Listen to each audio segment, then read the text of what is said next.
Alright folks, so I'm back. So what I've done is I've laid down my red base coat and now we're going to peel it back and see what we have. So this is really my favorite part of the job, when you've done all the upfront work and now you get to really see it pan out. So what I'm going to do, I'm going to work on peeling this back so that you guys can see what we got under here.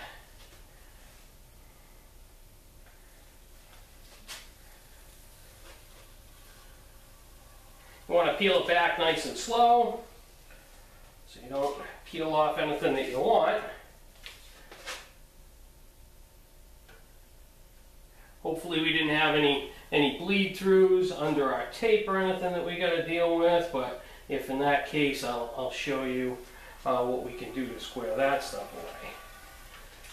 Alright, looks like we're doing pretty good. Okay, so I'm back here, I'm continuing.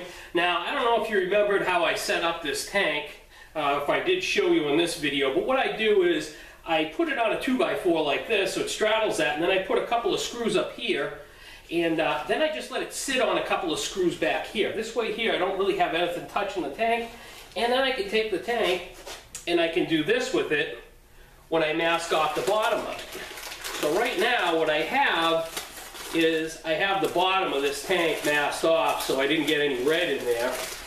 And when I do put my clear on, I'm going to probably want to blow some more clear on the bottom of this. So what I'm going to do is just take all of this off. Plus I got all kinds of tails from my fine line tape every which way around here.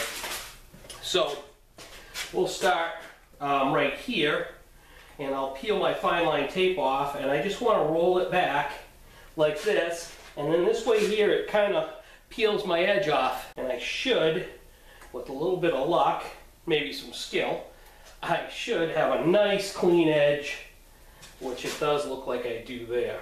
And then I'm just going to continue to peel all these off, and then you'll see what we have. And I think this is going to look really good. See if I've got some. You just got to kind of work at it. This is one of those things where it's best if you take your time and really pay attention to what you're doing, because you got a lot of work invested in this and you don't want to damage anything that you've already done. I notice that I have some glue that has kind of stayed with me here. I'm going to make sure I clean that off.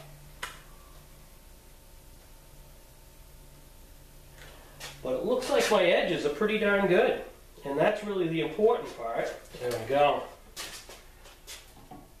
So you're starting to get an idea of what I got going on here. I have a couple little spots of some glue and stuff. I'll have to clean that off, but I'm just going to continue, and I'm going to peel my tape off of all of my pieces, and then once I get that done, I'm going to look everything over really good, make sure I have all my glue and everything off of here, and then we'll be ready to lay some clear on this. It's got a very like old hot rod look. You'll notice that I made my tails over here long and my center tail I made short. On the other pieces, on the fenders, I made my center long and my sides short. It's just a little, kind of a little design thing that I did for it, so it would just look a little different. But you can see it does have a certain level of symmetry. Like you look at this side, and then you come around here, it's all red. You come around here, and it looks like this on this side. And when you look at it from the back side, all the points come together, kind of nice. I'm going to get everything else all stripped off, and we'll get ready to prep this up and clear coat it. Okay, folks, I'm back. Here's my tank. I took my 1200, I touched up all my little edges, anything that I missed on my fenders, and I kind of like went over some edges on this tank just to kind of clean up the edge, the border between the red and the black. I'm going to probably stripe this out in an accent color. I'm really not sure which one yet, but I do like to have it be clean, just in case I put the clear to it and I look at it. I have the option of saying, okay, I'm done. If I leave ragged edges or a little bleed through or something, and I decide I don't want to chase after it, then it just creates a whole lot of work. Or it forces me to stripe it. Okay, so here I am. What I'm going to do next is I'm going to wash this with a water-based pre-cleaner. I've got my base coat is black with clear on it. My red has no clear on it, so I don't want anything solvent based on there. My focus isn't really going to be the red, it's going to be the black to clean that because I have my adhesive tape on all those areas.